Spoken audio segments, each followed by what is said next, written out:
Om Asato Ma Sadgamaya Tamaso Ma Jyotirgamaya Mrityurma Amritam Gamaya. Om Shanti Shanti Shanti. Om, lead us from the unreal to the real. Lead us from darkness unto light. Lead us from death to immortality. Om, peace, peace, peace. Yes, so that you can read Light's help. Revered Mataji, dear friends, namaste and good morning, and welcome back. And I was just telling Mataji here, she was saying they're all waiting for you. I said, good, we didn't scare them off. We are studying the 15th chapter of the Ashtavakra Gita, and we have done verses 4 and 5, which are foundational for whatever is going to follow. It's foundational for Advaita Vedanta. But it's not Advaita Vedanta, as we shall see very soon. But let's just first chant the first two verses, the 4th and 5th verses. You can repeat after me. Natvam deho nate deho.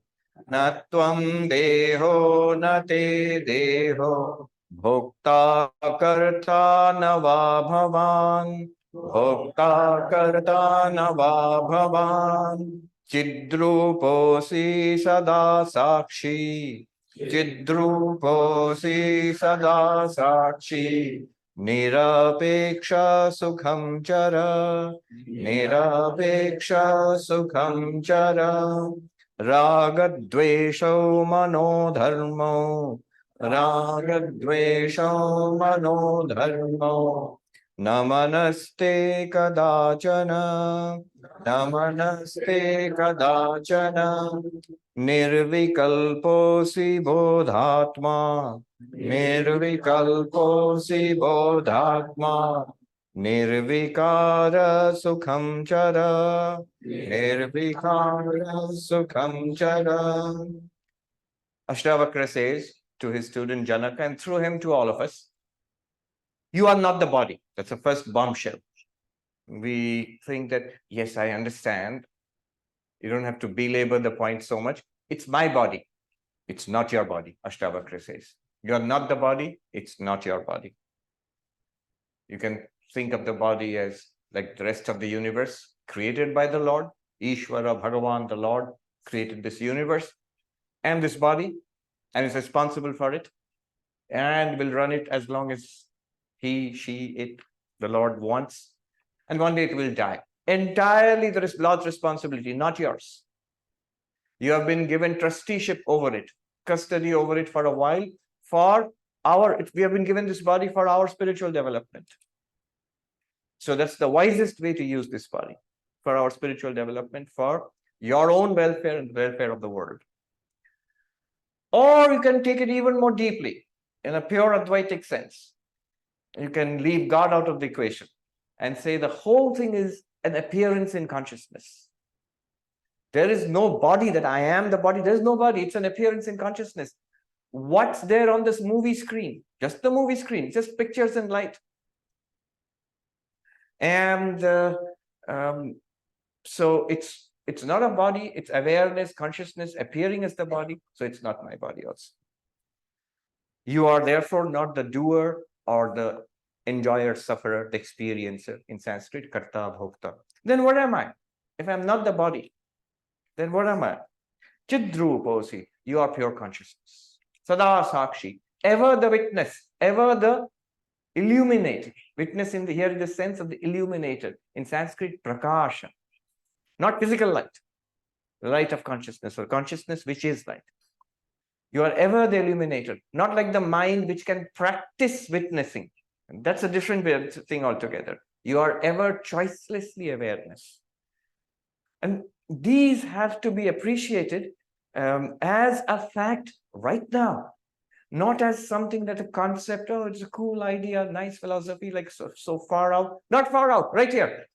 It's what Ashtavakra is claiming is it's a fact right here, whether you know it or you don't know it, whether you believe it or you don't believe it, whether you accept it or reject it, you are choicelessly limitless awareness. I still remember one sadhu in Gangotri, sitting in front of us, telling us when we were studying the Ashtavakra with him. And I had taken this book, not this particular copy, I have an old tattered copy. It was my constant companion in the Himalayas. So I'd taken that, we're sitting in front of him, and he would say sometimes, I'll tell you in Hindi and then translate. Tum jano ya na jano, tum mano ya na mano, tum hi Ram. Whether you know it or not, whether you accept it or not, you are Rama. Rama is God, incarnation of God. And when I went there with this book, the other monks, they noticed it. They were an interesting lot. Some lived in huts, some lived in caves. And then they saw this, and they were saying in Hindi and chuckling among themselves, show me this. And they were looking at each other and saying, Ashtavakra, Angrezi mein. So Ashtavakra in English, look, take a look. Most of them didn't know English, so they would look at this and marvel at it. Until the master who was teaching us, show me, and he looked at it and said, okay, it's in English. Yes. It is appreciated as a fact right now. Ashtavakra will help us, but he sort of assumes you're already a master of Vedanta.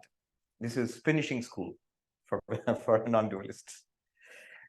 Then, not even the mind, raga, dvesho, manodharmo, likes and dislikes, memories, ideas, desires, even this desire for being spiritual, this quest for understanding who am I, it's all mind. And you are not the mind. Okay, but it's my mind, it's not your mind. Just as it's not your body, it's not your mind. The mind is another vehicle, it's another body. In Vedanta, physical body, stula sharira. Often it's translated in all our books by the early Swamis who came here as, with good reason, as the gross body. I mean, it's pretty gross also. I mean, especially if you look inside the body, it's pretty gross. But nowadays in American English, gross means something else, like something disgusting, gross. It just means a physical body. And then there is the mind, which is the subtle body. That includes intellect, memory, ego, then also our sense powers, and the 5 pranas, pancha prana and all of that. So all of that, there's a division of the subtle body into 17 or 19 parts, depending upon your particular Upanishad or the text you're referring to. So that's a subtle body.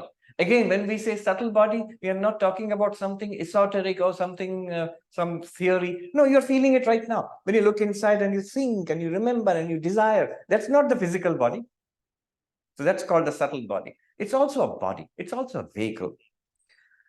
The mind is not yours. Just as this vehicle is not yours, it's the Lord's, or it's just an appearance. Similarly, the mind is another vehicle, a subtle vehicle, but that's also not yours.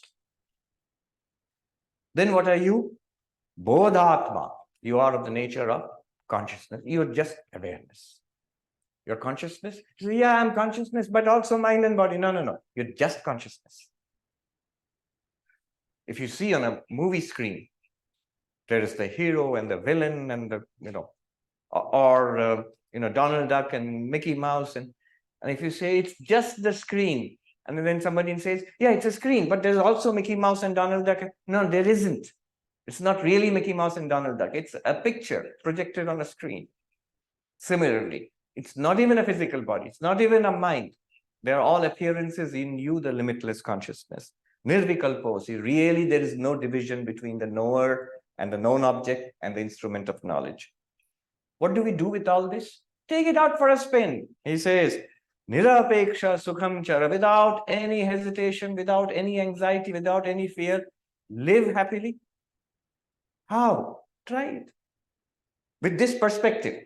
You cannot do it if you have the perspective of body-mind. I am just this guy, Sarvapriyananda. And then say, live happily. Well, I'm trying, but I haven't succeeded in the last 50 years, 52 years. I haven't succeeded. It's a struggle every day. But if you take this perspective, this is already available to you. This limitless awareness, existence, consciousness, bliss. And see, theoretically, in principle, you should be able to live happily. You are that pure consciousness now appearing in this mind and body as and named Sarvapriyananda. Now live in this world and see if you can maintain the equanimity of the mind, the peace and the joy in the mind. That will be the practice. That's the Vedantic meditation. Take it out for a spin, see if it works. Mostly the response is it doesn't work. Then you have to do some more work, come back and see why it is not working, where it is not working. There's usually something wrong with our understanding, something wrong with our preparatory practices, our karma yoga, our bhakti, our meditation, something wrong with our attentiveness because we let it slip all the while. Something is wrong, something's not working. And we have to repair that. Now, what we did was, everything that I experience is an object. I am the witness, sada sakshi, ever the witness, never an object. So this session is up to 11:45? Yes. 11:45, okay. Ever the witness, never the witness. I'm never an object. What are the objects? I'm different from them. The seer is different from the seen, remember? The self is different from the object. Subject is different from the object. Knower from the known. I am consciousness, and these are objects. What's an object? All these things. Whatever I see, hear, smell, taste, that all objects, not me. Whatever I think and remember and desire, they're all objects, they're subtle objects, not me, not even mine.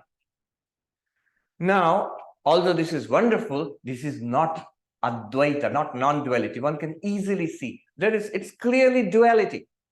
Earlier it was the duality of this person and the other, I and everything else. This was the common sense duality which we dwell in all the time. Now we have an Advaita, we have a philosophical duality. What's this duality? Self and the other, consciousness and object.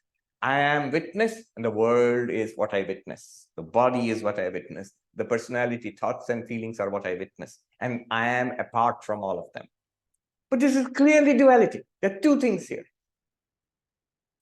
And not only that, there will be another thing, another question here. So I see so many bodies, and presumably in each of those bodies, I feel there is a separate mind in each of them. And just like I am the witness consciousness in this body and mind, I am the ever the witness, never the object. In each of them, is there a separate witness, a separate consciousness? So these are questions which come. This is clearly not non-duality. Now non-duality will be established in verses 6 and 7. 6 and 7. So 4, 5, 6, 7 is a complete teaching of non-duality. If you want Advaita Vedanta, these 4 verses should be taken together. You're not the body, you're pure consciousness, witness of the body. You're not the mind, you're pure consciousness, witness of the mind. And then 6 and 7, we'll see. We'll see 6 and 7 in this session. Number 6. Sarvabhuteshu chatmanam, Sarvabhuteshu chatmanam, Sarvabhutani chatmani, Sarvabhutani chatmani, Vigyaya nirahankaro, Vigyaya nirahankaro, Nirmamastvam sukhi bhava, Nirmamastvam sukhi bhava. This verse can be summarized as oneself in all beings. Oneself in all beings. What does it mean, the translation? Realizing the self in all and all in the self, free from egoism and free from the sense of mine, be happy. That means free from the sense of I and mine, be happy. I love it how every verse, such heavily metaphysical, esoteric philosophy, it all ends with Sukham Chara, live happily. Chara means not only be happy, move around. You see here, Chara literally means to walk around or experience the world. Go around the world, live your life. Don't be this hermit, non-dualist sitting in a cave in the Himalayas. Just live in Dallas. Be this non-dualist here. And then here he says, Sukhi Bhava, be happy. Sarvabhuteshu Chatmanam. In every being, there is one consciousness, one self. We had a question, how many consciousnesses? It seems Heisenberg said that consciousness is that singular which has no plural. Is it one consciousness or many consciousnesses? Clearly many bodies. Just see, so many bodies. Clearly many persons, personalities, minds.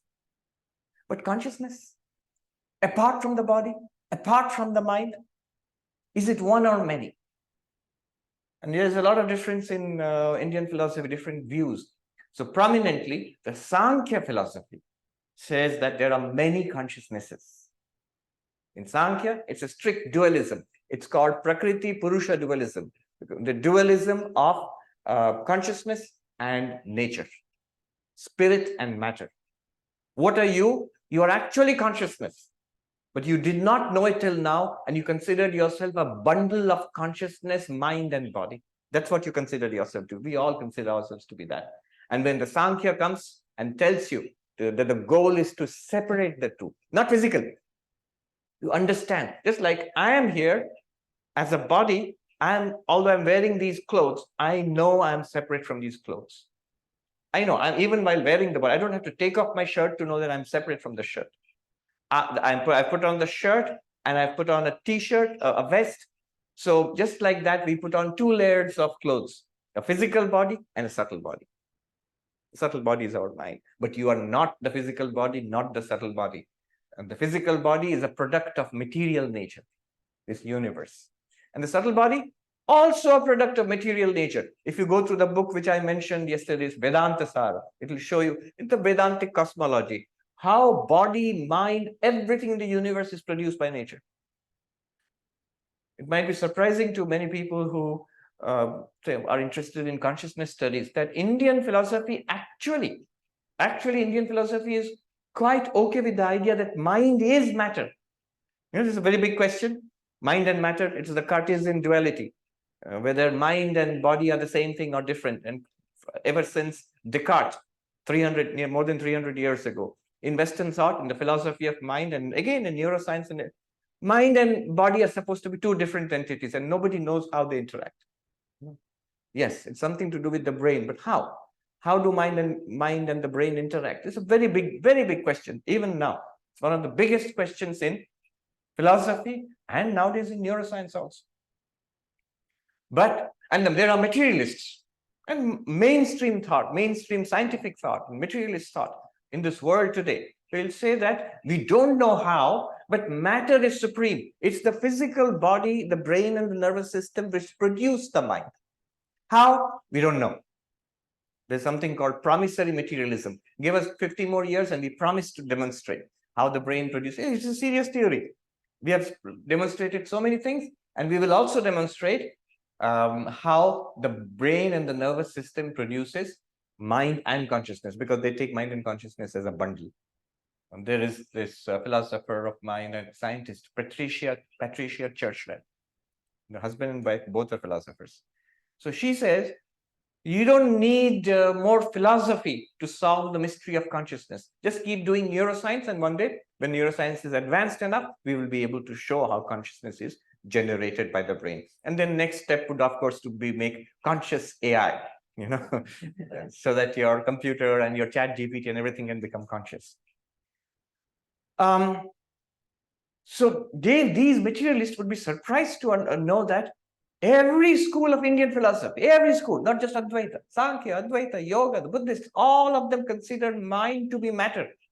They're quite happy with the idea that mind is matter. But consciousness is a story, different story altogether. So Sankhya makes a clear difference between consciousness and matter. Consciousness is called Purusha. You are consciousness. And only consciousness, not a body, not mind. Body and mind belong to Mother Nature. And they have been provided to you, the consciousness, for your experience of the universe and your spiritual evolution and development and final freedom. What would that freedom look like in Sankhya? As freedom from matter. The philosophy classes, a silly joke, but every time I'm reminded of it, I can't resist telling it. In the philosophy classes, one of the jokes they start with is, what is matter? the suitably pompous stone. What is matter? Never mind. What is mind? No matter. Materialists will tell you mind is also matter. We don't know how, but it's also matter. Indian philosophy also tells you mind is matter. But consciousness is the witness of all matter. Physical matter and also subtle matter, which we call our minds. See, what is the principle on which you decide something is matter or not? Very simple principle. If you can experience it, it's an object. That's all. If you can experience it, if you can see it, smell it, taste it, touch it, if you can think about it, if you can feel it, if you can imagine it, if you can speculate about it, if your mathematical equation predicts it, object, object, object.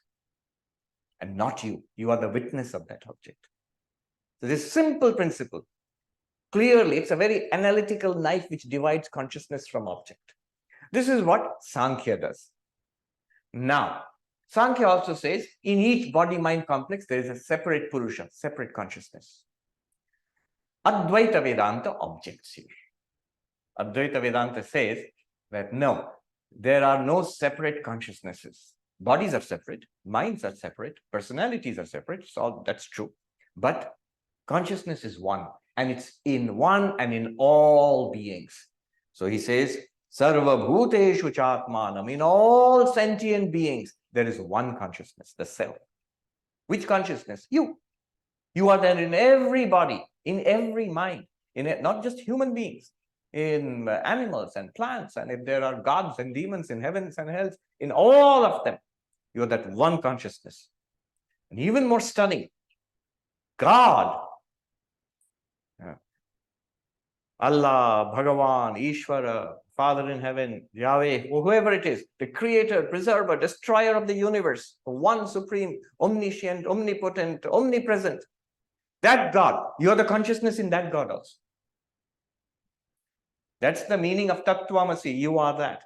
So this is the claim in Advaita Vedanta. Now immediately, so for example, in the Bhagavad Gita, you get in 13th chapter, two of my favorite verses. Krishna tells Arjuna, see, oh Arjuna, in all these bodies, remember he was facing a huge army. So in all these thousands of soldiers and horses and elephants and so on, in all of them, in all these bodies and all of these minds, there is the knower of the body is called he calls it the Kshetrajna, the knower of the field. All these bodies are fields, separate fields. And in all of them, in each of them, the knower, the experiencer, is called the field knower. Now, Arjuna has this question, so many fields. So how many field knowers? Then next Krishna says, Kshetragyam chapi mam vidhi sarva kshetreshu bharata. What does that mean? In all these fields, know that there is one knower of the field. And I am that. God. So what's the idea of God in Vedanta? It's that one consciousness in all beings. Now, immediately, the Sankhya's won't let go so easily. So they say, we have objections. We don't agree. Consciousness must be different. Why? Well, if it's one consciousness in all beings, one self, Atma, in all beings, then so when somebody is born, everybody should be born. If somebody dies, everybody should die. Because you're one. That person is dead, but you are that person, so you will die. And the Advaitin says the answer is very simple. When something is born, what's born actually, literally? The body. When something dies, what dies actually? The body. So one body could be born and another body could die. Doesn't mean everybody is born with that or everybody dies with that. Bodies are born and they die. Doesn't mean the self in the body is born and or it dies. So the birth of one is not the birth of everybody. Obviously, the death of one is not the death of everybody. It's the bodies which are born and they die. Then the Sankhyan has other arguments. If you see the Sankhyan arguments for multiple selves, multiple atmas, multiple consciousnesses, you can easily dismiss them. You'll see all of them are either a body-based argument or a mind-based argument, so on. For example, here is another one, mind-based. If we are all one consciousness, then if one person falls asleep, everybody should fall asleep. If one person is unconscious, everybody becomes unconscious because we are one consciousness. But this argument doesn't hold water because what wakes, what dreams, what sleeps. It's the mind, not consciousness. So mind in one person might be sleeping, and the mind in another person may be awake. Consciousness is the witness of the sleeping, dreaming mind in that body. Consciousness is the witness of the awake, alert mind in this body. Consciousness is ever awake. It doesn't fall asleep. Thank God, because in Vedanta classes, they will be very dangerous. Somebody is always sleeping. So if one person sleeping means everybody sleeps, that would be a big problem. Another objection is, wait a minute, we can't be all one consciousness or one self. If one becomes enlightened, then everybody would be enlightened. Wouldn't that be great? If one is ignorant, then everybody would be in ignorance. But Advaita says, no, that doesn't figure, because that's again the mind. Knowledge and ignorance are in the mind. Our delusion, our problems are in the mind, not in pure consciousness, not in Atman or Brahman.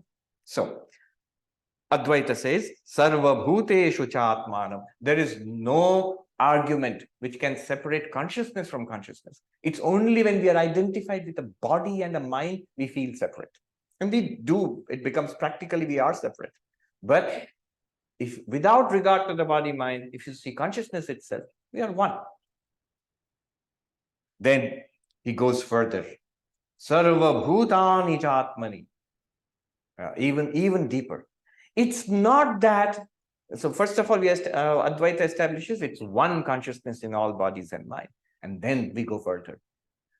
It's not even that there is this universe and there are so many bodies and so many minds, and in and through all of these minds is one consciousness. This is what was established, what Krishna said, in all fields, I am the one knower of the field. But not even that, even deeper than that. Advaita is claiming it's not one consciousness in all bodies and minds. It is rather all bodies and all minds and the entire universe appearing in one consciousness. It's like our dream. Take the dream example. So you're walking in a garden and you see a sky and the earth and plants and flowers and very beautiful. And you can also see yourself and other people enjoying the garden, taking the dogs out for a walk.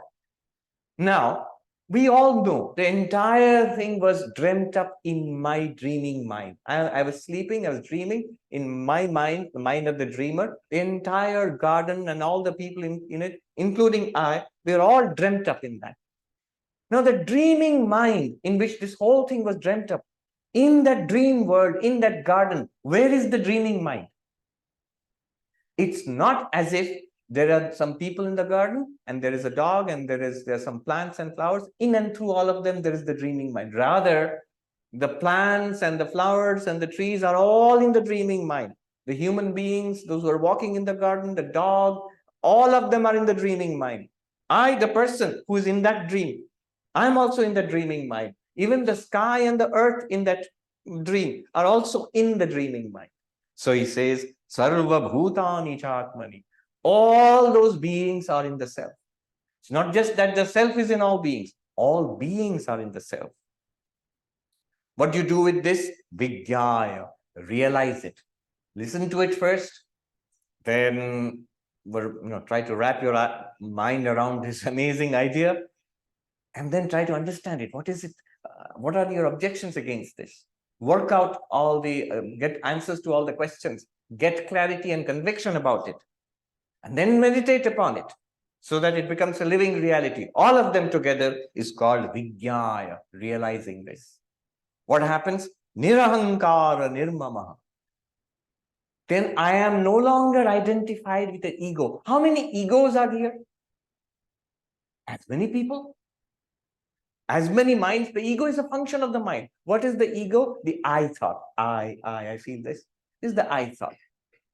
Not this I. The vertical eye, and the I thought. So this ego, how many are there? There are many of them, as many people. Not just human beings. Dogs, cats, they all have egos. The sense of I, individuality. So how many are there? As many sentient beings are there. But I am not the ego. I am the witness of the ego. See how interesting and contradictory it sounds. What am I saying? I am not I. Shankaracharya sings in the famous 6 stanzas on Nirvana, When we sing Chidananda Rupa Shivoham, I am of the nature of Shiva, I am bliss, I am consciousness. But before singing that, what is the first line? In Sanskrit, Mano buddhi ahankara chittani na aham. Now look at it carefully. What does it mean?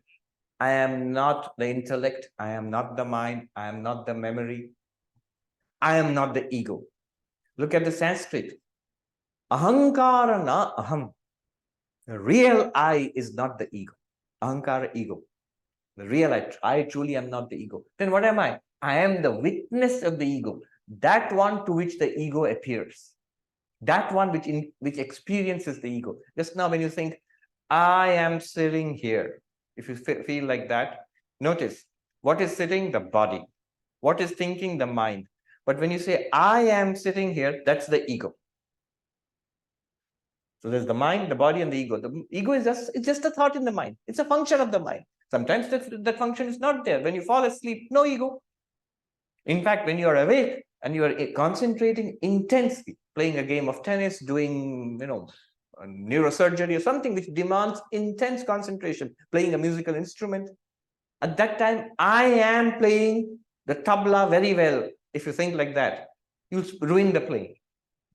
Any person who plays musical instruments or plays a sport knows that if I introduce the ego at that moment, when I am in flow, what the psychologist Mihai Csikszentmihalyi used to call flow, the state of intense concentration and engagement in a rewarding, enriching activity. So that's the definition. In that, if you deliberately introduce, I am doing this, you'll spoil it. So there is no conscious feeling of the ego for a short while when you're concentrating in bursts of intense concentration. So the ego comes and goes. Do you come and go? That would be terrible.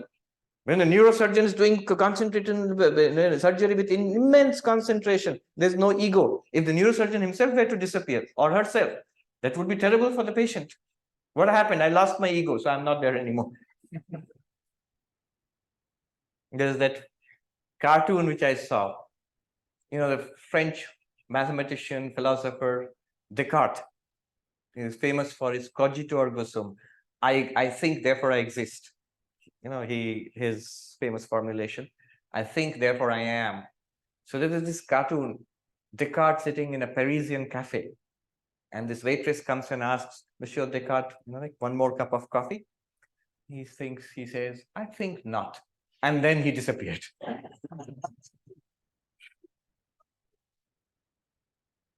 Almost everybody got it. Some are looking a little. Think about it. I am not the ego, I realize. And nirmama, nor is the body, mind, ego, all my possessions in the world, all my knowledge, all my prejudices, all my grudges, all of that, they are not mine. Nirahankara, nirmama. Then sukhi bhava, be happy. Or try to be. And see, with this attitude, one should be able to live happily. I, the limitless consciousness, now channeled through this body-mind, I know I am all of you. Deep inside, I can have no resentment or no hurt or anger against anyone, nor any expectation. I am the limitless consciousness which appears as this universe. What could I want in this universe? It's all me. What could I hate or reject in this universe, including disease and humiliation and failure? It's all me.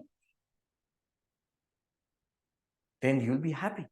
The great agnostic whom Vivekananda met here, what's his name? It escapes me. If you Google the great agnostic, his name will come up. There was a book published by Yale University a few years ago. A very famous name. It's just on the tip of my tongue.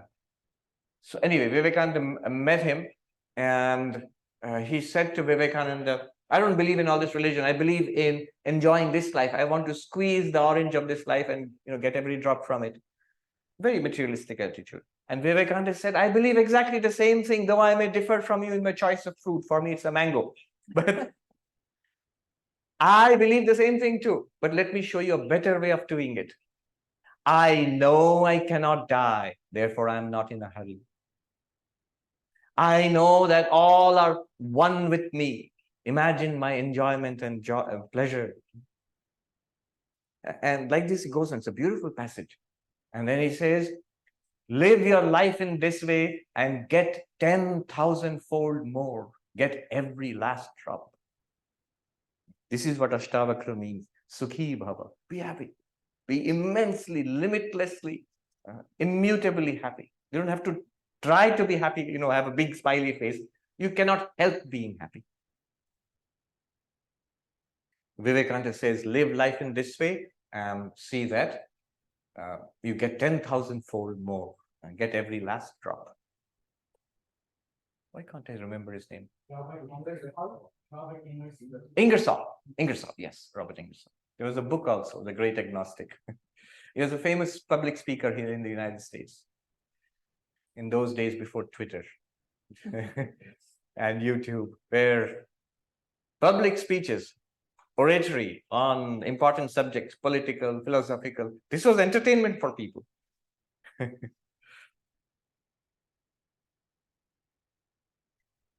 Now, a little further. Number 7. Vishwam spurati yatredam. Vishwam spurati yatredam. Taranga iva sagare. Taranga iva sagare. Tattvam eva na sandeha. Tattvam eva na sandeha. Chinmurte vijvaro bhava. Chinmurte vijvaro bhava. You are indeed that in which the entire universe appears like waves in the ocean.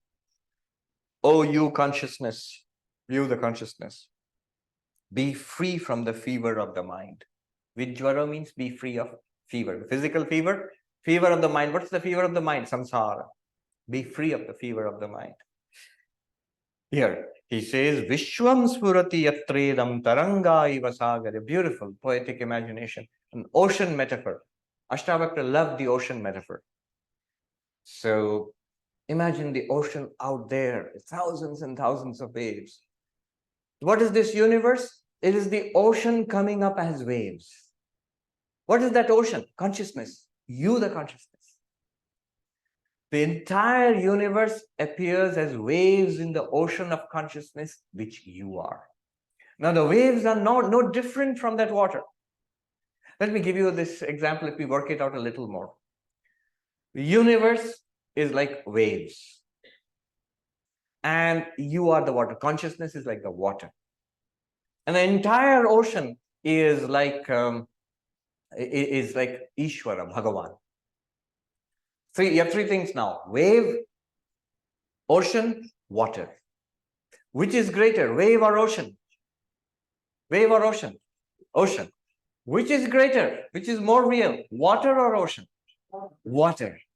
Wave is obviously great. Ocean is obviously greater than the waves because the waves just come up in the ocean, play around and disappear. And they are tiny, tiny parts of the vast ocean.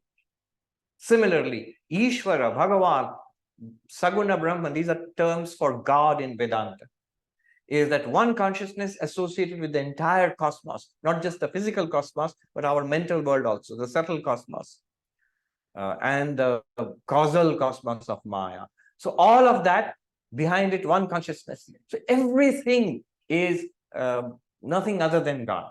God is what transcends this universe and is immanent in this entire universe.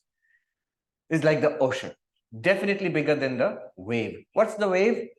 Each of us is like maybe a little bubble, and these planets and stars are like waves and so on.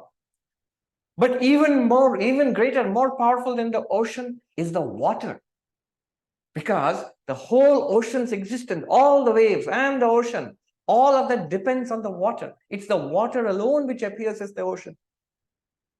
The water doesn't depend on the ocean. What does that mean? The water could be water as in the glass here. The water could be water as water vapor in the sky there. Doesn't have to be an ocean. But without the water, the ocean cannot exist. Without the ocean, the water can exist in different forms. But without the water, the ocean cannot exist. Without the consciousness, this universe and Ishvara, Bhagavan, cannot exist. But consciousness can exist without this universe, or even without individual being and Ishvara. This is the idea of Advaita Vedanta. In Advaita Vedanta, even God is not the ultimate reality. Individual being is not the ultimate reality. The physical universe is not the ultimate reality. The God of this universe, Advaita Vedanta is not at all against the God concept, against the teaching about Ishvara or Bhagavan.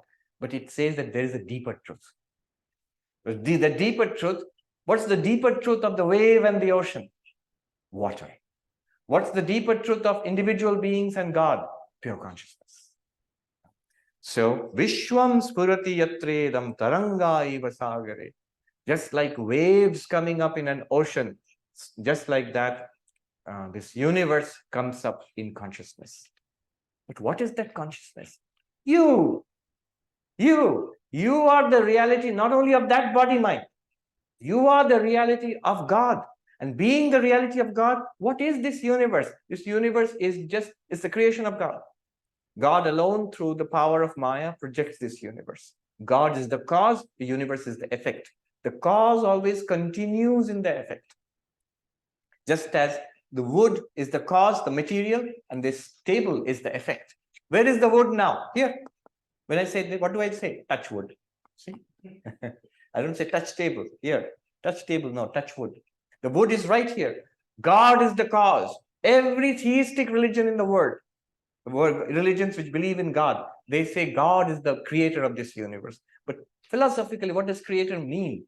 In Vedanta, it means technically both the intelligent cause and the material cause. The power, the intelligence behind the creation of the universe is God, or is God's power, God's intelligence. And the material out of this universe is made, out of which this universe is made, is also the power of God, is the Shakti or the Maya of God. And what is the reality of that God? Consciousness, which you are. So you are the reality of God, you're the reality of this universe, and indeed the reality of this little body mind. So, Tattvameva, you are that. I remember this master I was studying under in Haridwar. And this Swami, old Swami, he was a wandering monk. The one I mentioned yesterday, who had said that Ishwarka, this body belongs to God, surrender it to God, the same one. He had an operation after a bout of cancer. And then he had just come back from the hospital. He came for the class. He sat in front of us. Obviously, he was in some pain because his bare body was immediately bathed in sweat. There was a sheen of sweat. So the other monk said, Swami, rest. You don't have to do this because you're in pain. Then he told us a story. He said, rest me? Why? Let me tell you a story. There was once upon a time in a little village. This is in Rajasthan. In India, it's the place where there's a big desert. So in Rajasthan, there was a little village, and an elderly lady, a widow, she used to stay there, and then she had a little vegetable patch, which is very difficult to cultivate in a desert. And so she was very protective of the plants, and she would drive away the birds which would come to eat the plants. So how would she do that? She had a big tin box and she would bang on it to scare away the birds. So he told us all this in Hindi. Those who are from India will appreciate this. If you are from a certain generation in India, you remember dalda tin? Yes. Oh, yes, so many of you remember. There were big tins in which cooking oil would come. So I've seen those also. So she had such empty tin box, and she would bang on it and the birds would fly away. Now there was a camel, an old camel in the neighborhood. Remember, it's a desert. So it came and started munching on her vegetables. So she rushed out and banged the tin in front of the camel. And the camel spoke. Of course, it could speak. And I'm sure in Sanskrit.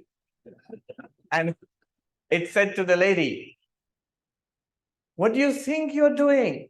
I used to be, in my youth, I'm retired now, but in my youth, I used to be a war camel. So in India, there were elephants which were used in war, and camels. Even now, the Indian border patrol in the Rajasthan border, they still have a camel corps.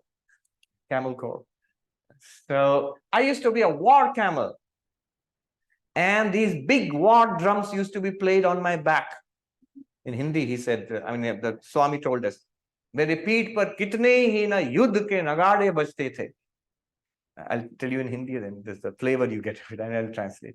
मेरे पीठ पे कितने ही ना युद्ध के नगाड़े बजते थे. On my back, so many these huge war drums would be played. And he said, उससे मैं नहीं घबराया, तेरा टीना से डरूंगा. I was not scared of that. That didn't scare me. You think you're going to startle me by beating that little tin box?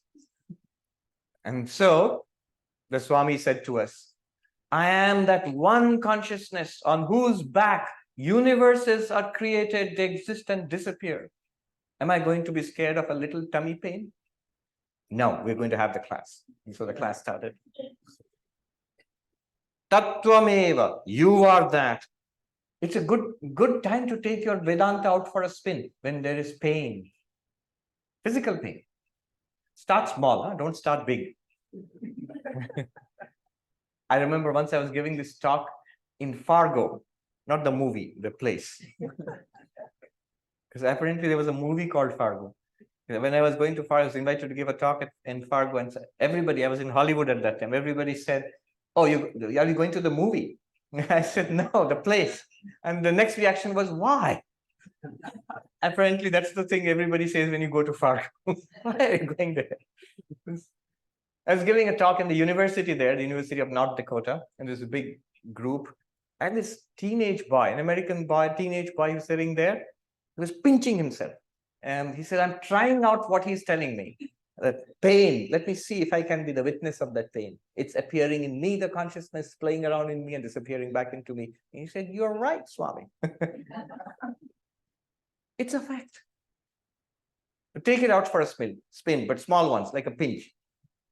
Not in a major surgery. And though you could do that, there's a story of Swami Turiyanandaji.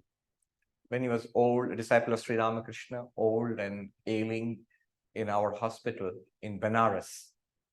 And so he had a wound in the finger which had to be lanced, a number of wounds which were lanced. And the surgeon said, Swami, this is going to hurt because I'm going to cut deep. And so we'll give anesthesia, local anesthesia. The Swami said, no need. Just tell me when you're cutting. And so he said, I'm going to cut now. And he cut. And the Swami was not meditating. He was not in samadhi. He was sitting, smiling, even talking with people. And the surgeon was astonished. It was a pretty deep incision. But the most interesting thing happened the next day when he came to dress the wound. When he opened the bandage and started cleaning the wound, the Swami shouted in pain. And the surgeon was taken aback. Swami, I know it hurts, but yesterday you went through the whole surgery without a single reaction, And then I don't get it. What's going on? And then the Swami said, in some irritation, he said, in Bengali, I'll tell you and translate. Bolbe to age, monta tule nitam. You should tell me when you're going to cut or do this. I'll remove my mind from there. I'll remove my mind. I don't know how you can do that. Basically being centered in your nature as the witness consciousness. Even the pain. See, here's the thing. I'm going a little away from the subject, but it's worth knowing this. Just as this is an object which we have used in examples. It's appearing in you, the consciousness, you, the witness of this object. You are different from this object. You can clearly see this. Thoughts are also objects. You can witness them. The pain is also an object. You can try it out. Let's see if there's some discomfort or pain. Sit quietly and notice it's an object just like this. This is an object. The hand which is holding that is an object. Object to what? To me, the consciousness. And the pain in the hand is also an object. Watch. Don't we try to resist and avoid the pain. Watch the pain. It may not work too well with acute pain, but it can work with chronic pain. Now, the downside of this, there is a story, probably apocryphal. I don't know if it's really true, but I have heard it in our monastery, of this other monk who had read all this, and he was supposed to have a surgery also on the hand, a minor one. And the doctor said, so we're going to cut deep, and Swami, you need some anesthesia. And he said, no, I am the witness consciousness. The cut and the pain are all objects in me, the limitless consciousness. Have you not heard the story of Swami Turiyanandaji? So you go ahead, are you sure, Swami? It's going to hurt. He said, all right, the hurt is also an object. I am different from the hurt. I'm watching it. So the moment the knife touched the skin, he broke the skin, he shouted, stop, stop, stop. Give me some anesthesia. And then the doctor said, yes, Swami, I know it hurts, but what happened to being the witness consciousness and the pain being an object? So this really works well in Hindi, but I'll tell you in English what he said. He said, oh, all those damn teachings, they are in the book. In Hindi, what he said in Hindi, when the doctor asked, what's wrong, Swami? You're the witness consciousness. And the Swami shouted back, wo sala kitab ka baat kitab mein hi reh gaya. All that book knowledge remained in the book. It's not real for me. So you have to be careful when you take it out for a spin. Chinmurte vijvaro bhava. Oh, he's addressing you. Murti means form. So images are called murti, like icons and images. So you are like the image of God, images of God. You are the image of God. But image of what? Of consciousness. You're made of consciousness. You are the embodiment of consciousness. O embodiment of consciousness. O murti of chit, of pure consciousness. Vijvaro bhava. Be free of this delusion, this fever of samsara. There is in the Brihadaranyaka Upanishad, one of my favorite lines. I've given a few talks about it also, 5 talks, I think. One line, simple and powerful about Vedanta.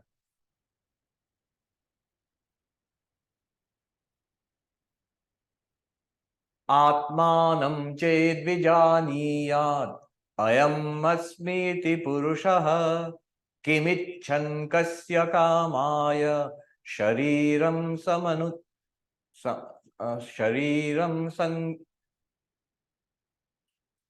sanjvaret samanujvaret shariram sanganujvaret.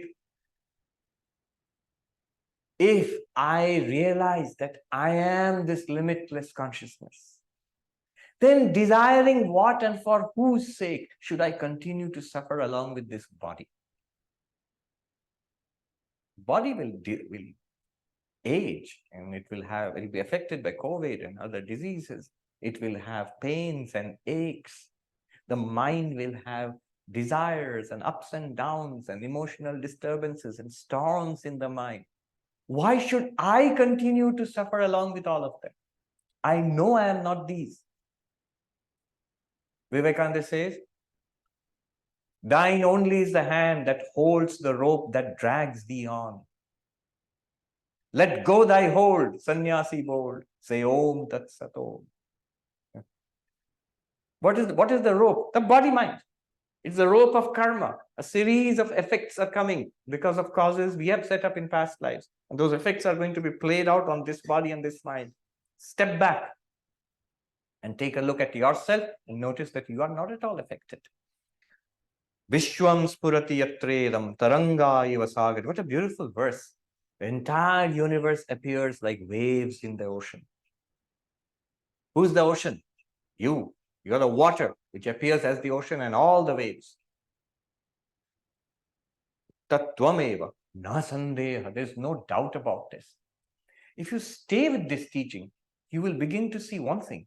It's just simply describing what the fact is. What's the state of affairs is exactly like, what is true right now. Whether one believes or reads or knows even the one word of Vedanta, it's still the fact that that person is also limitless consciousness, same limitless consciousness. The more we read this, Vedanta, these teachings, they are not telling us something we will realize and we will be, after a lot of spiritual practice, I am going to be a limitless ocean of consciousness. How nice. But not now. No, it's now. After you realize it, you just know it then. You will feel it will be a fact for you. It will be effective for you then. But before that, you're trapped in some religion, God and stuff like that. If it's true that God existed, if it is true that God has created this universe, this universe would look different. This universe clearly is a product of evolution and physical processes, not a divine hand somewhere. Vivekananda said, I could have created a more perfect universe. This universe has so many problems. How can an all-knowing, all-perfect, omniscient, omnipotent creator create this kind of a universe? There's an argument. What's the argument? If God as described in the scriptures of the world were truly existing and God had created this universe, it would look different. It would be a different kind of universe, maybe more like the heaven of religions. Now, Advaita Vedanta has this beautiful advantage. If this is true, what Advaita is saying, how will this world look? If this is true, how would it appear to you? Just like this, yes, just like this. If you have eyes, you will see forms. If you have ears, you will hear sounds. You will touch, smell, taste, touch. You will think, remember, enjoy, suffer. All of it is possible because of the background consciousness which you are. If Advaita is true, the world would appear just like this. There would be no problem. I mean, you wouldn't have to say that in that case, these things would have to be changed, and it's not so. But as it is. I love that story. I've repeated it a number of times. Very subtle point. Maybe the greatest philosopher of the 20th century, Wittgenstein. So one of his students, she was walking with him. He used to teach at Cambridge University in the 1930s, 40s, 50s. So after class, he came out, he was walking, and this lady was walking with him, and the sun was setting. And he said, I wonder why ancient people thought that the sun rises in the east and sets in the west. Because the fact is that it's the earth which is rotating. Sun is not rising and setting. But why did the ancient people think that the sun rises in the east and sets in the west? And this lady, she said, because it looks like that. That's why they thought it looks like that.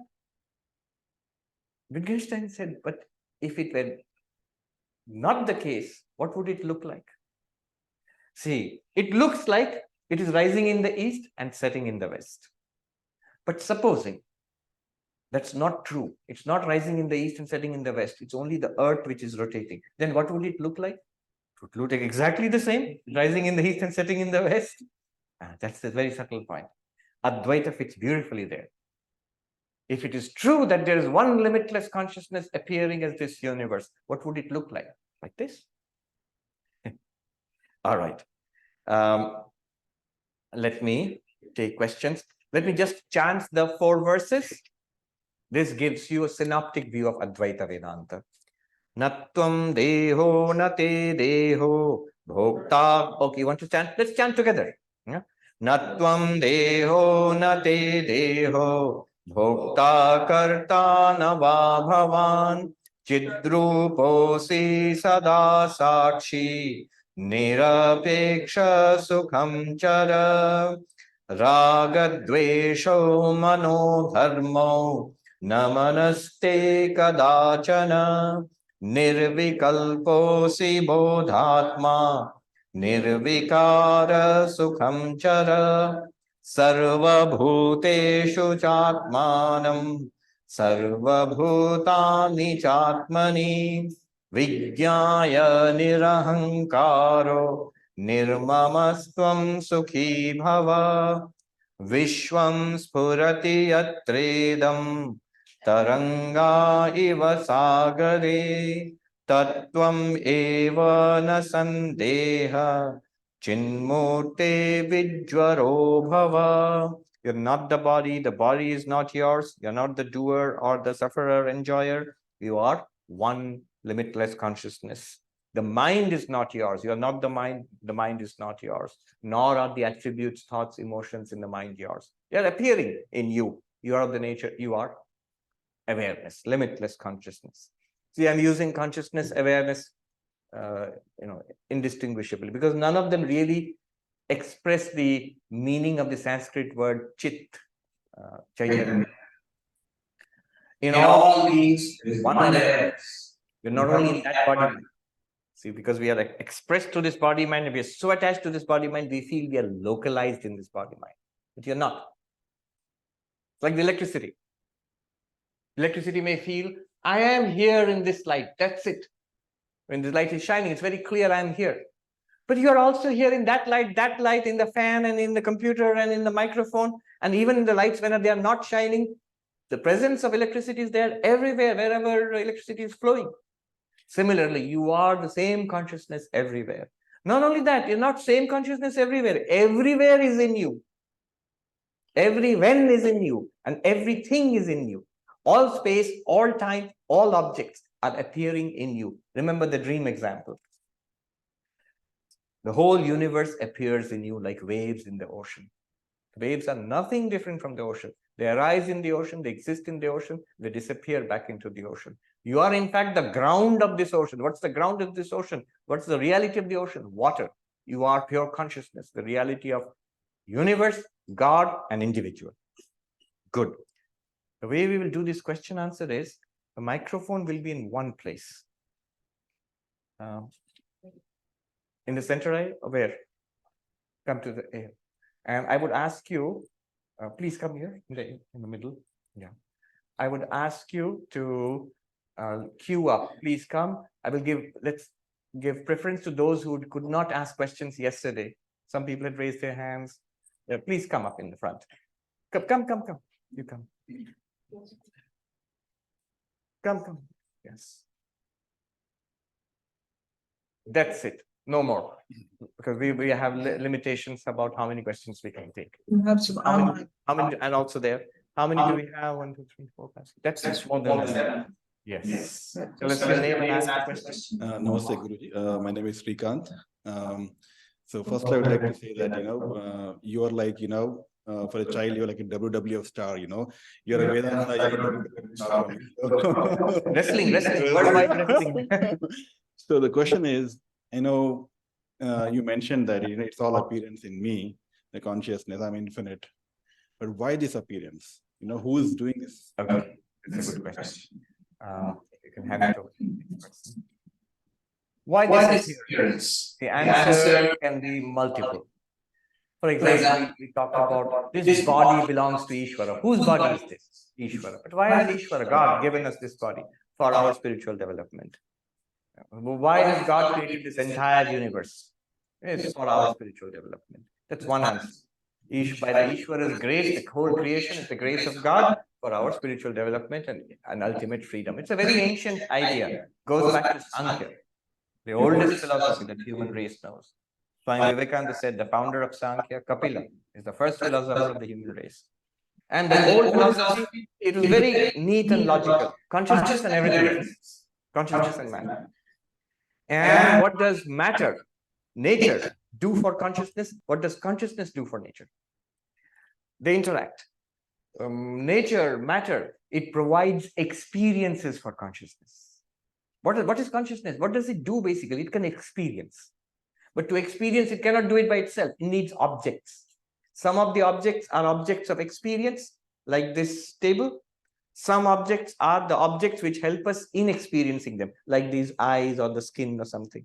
So nature provides everything. This object of experience, plus the body, plus the senses, and the mind to think and understand, all of it provided by nature. So nature gives us bhoga, experiences, pleasure and pain. And ultimately, nature gives us freedom. The same idea was taken later by the theistic philosophies. So God gives us experiences and freedom. That's why the universe has been created. Well, Advaitins generally are philosophical. They will not be satisfied as God created the universe for our benefit. No. Then the next level of answer would be, well, this is an appearance. It's a projection of Maya. Maya appears in these ways. But you can still ask what he's asking. At that level, one more step he goes. But why appearance at all? It need not appear. Let me give you two quick answers. I've given these answers at other times, but let me give you two quick answers. And these are subtle, simple, but deep also. One answer is, what are the options? Either something appears or nothing appears. But both options are fulfilled. In your waking and dreaming, the world appears physically or in dreams. In deep sleep, the world doesn't appear. In the universe, Ishvara, through Maya, projects this world, Srishti, Sthiti, Pralaya, the cycle of projection, maintenance, and dissolution. So while there is projection and the universe is appearing. For billions of years it goes on. Then the whole universe will again disappear back into the Maya of Ishvara. No appearance. Only two are possible. Either there is an appearance or there is no appearance. Both are being fulfilled. What are you complaining about? These are the only two options. If nothing appeared, for example, you're asking why it is appearance. If nothing appeared, you would say, what a useless Brahman. Why can't it appear as something? If it is, if it is pure being, pure existence, why can't it appear as existing things? What is the use of pure existence? Why can't it be tables and chairs and people and words? If it is pure consciousness, what is the use of pure consciousness? Why can't it appear as conscious experiences, pleasure and pain and sensory experiences and thought? It does. And sometimes it does not. No appearance at all. So this is the thing. There's a deeper answer, philosophical answer. Let me quickly indicate it before going on, because all of these it takes time. The deeper philosophical answer is this: look at your question. Vivekananda says the question itself is wrong. Why is this appearance there? You're asking why Maya is there at all. Brahman alone. Now, the question, why Maya is there, why is this appearance there, is wrong. Why? Why is it wrong? You can still ask. So it's because when we ask why, what are you asking for? You're asking for a cause. Why is the grass wet?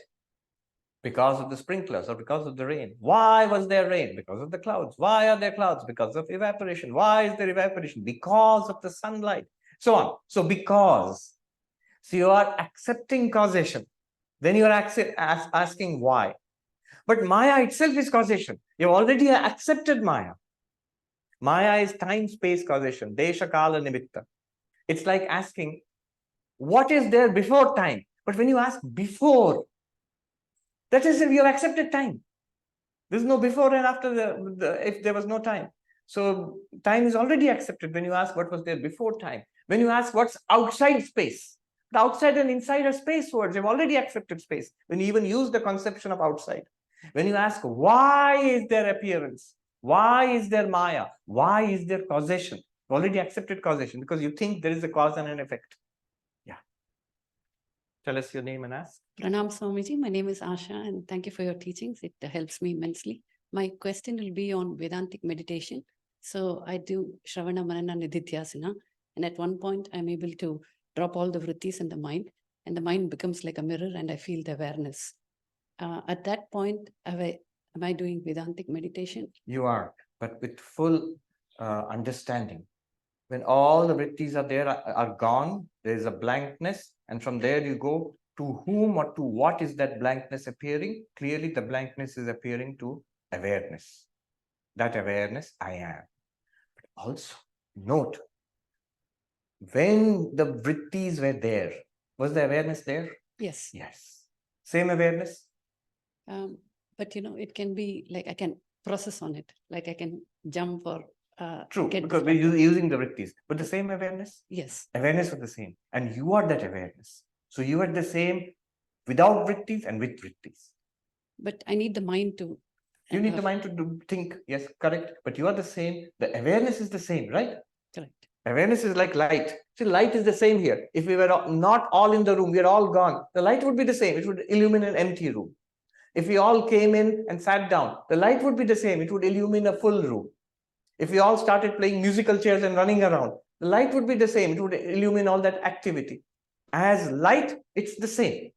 No, with activity and without activity. As awareness, are you the same with activity of the mind, without activity of the mind? Yes. That awareness which you feel in deep Vedantic meditation, that Nididhyasana, is that awareness there now? Yes. It's the same awareness? But unaffected? But tell me, but all these judgments, I'm using my mind. So mind is playing a part. Mind is playing a part, no doubt. But is the awareness the same or not? Correct. What are you?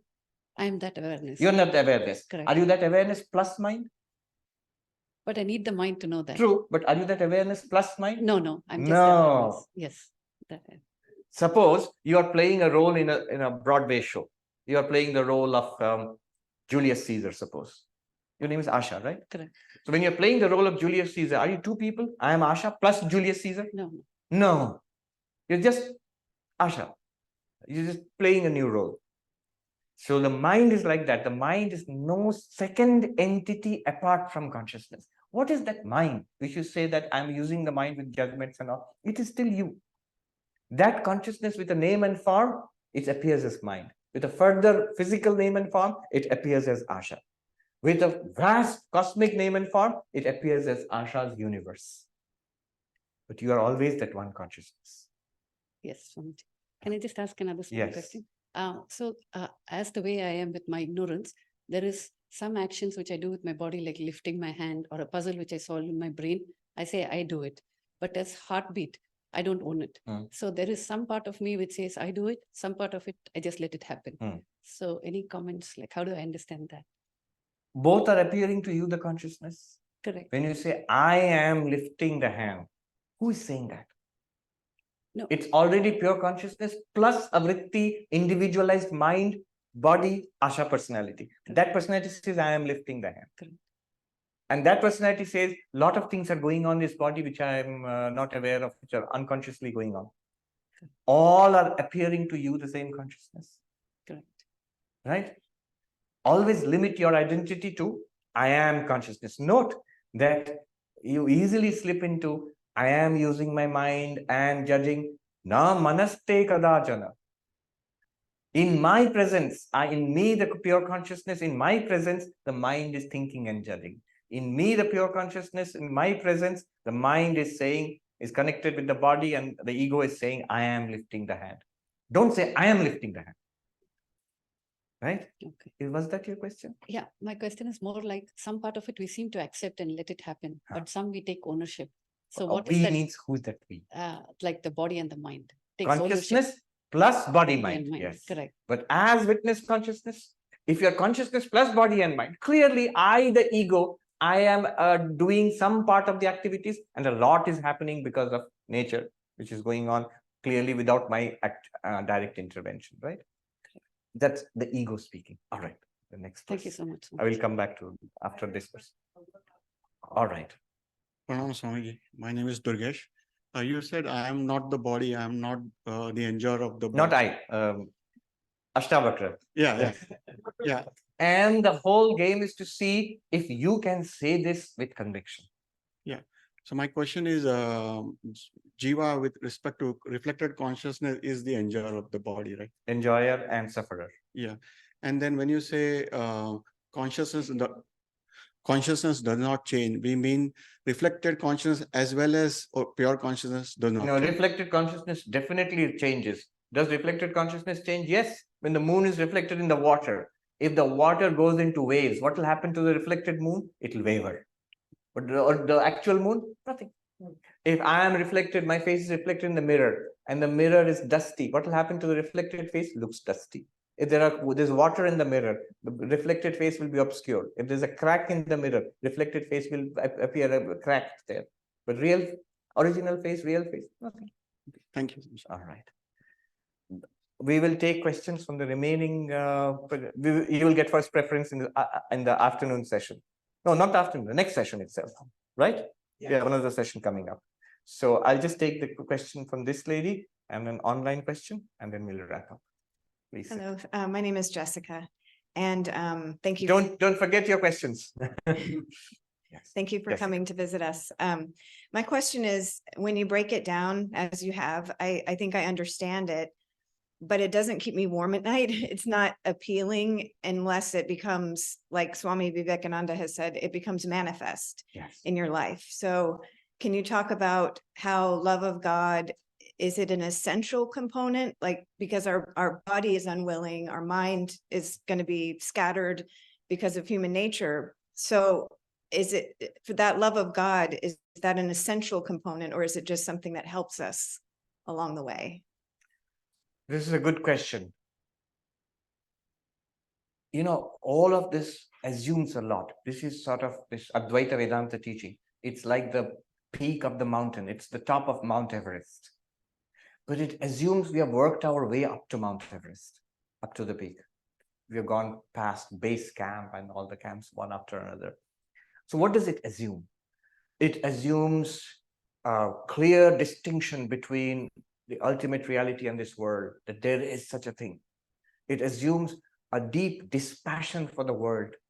If I'm strongly pulled by the world, either by desires or by hurts, resentments, enmities, if I'm so mixed up in the world, it will not work. It assumes a disciplined, purified, and concentrated mind, steady mind.